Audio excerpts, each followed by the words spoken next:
تفضل مشكور.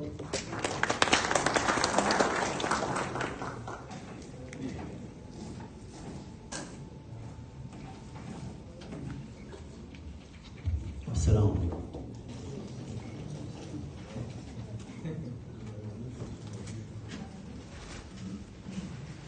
بسم الله الرحمن الرحيم. وقل ربي زدني علما والحقني بالصالحين. صدق الله العلي العظيم. السلام عليكم ورحمة الله وبركاته. السيدات السادة الكرام، اسمحوا لي أن أنقل لكم تحيات الأستاذ جار الله محسن اللدى رئيس الجمعية البصرية العراقية للتقنية وفحصي البصر، وكذلك جميع الزملاء الأعضاء الذين حملوني أن أرسل لكم تحياتهم وسلامهم ودعاهم لكم جميعا.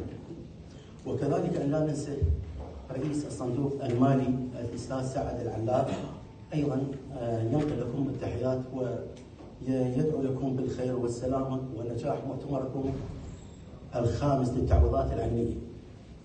تعرفون دائما هناك في كل مجالات الحياة إبداع، فنحن في هذا المركز فيجن الذي عودنا كل عام دائما أن ندافع عن مهنة البصريات. حقيقة مهنة البصريات في واقعنا أصبحت مهنة كلش مهمة للمجتمعات العالمية والعربية، ويجب علينا كاختصاص وأصحاب اختصاص أن نبدع بهذا الاختصاص.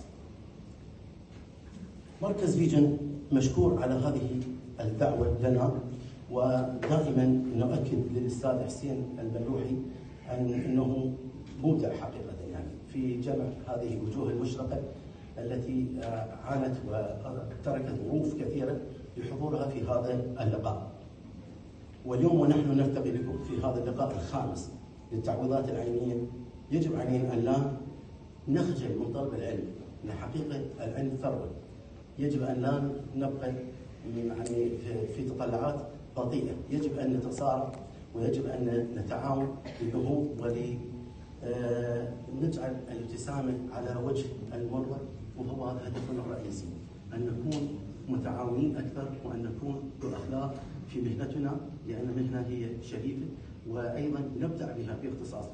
دائما في جميع اللقاءات أؤكد لإخواننا العراقيين بصورة خاصة وبصورة عامة. قبل قليل كنت أتناقش مع بعض الزميلات أنه نكون مبدعين في اختصاص معين، كلما نختص في اختصاص معين نبدع.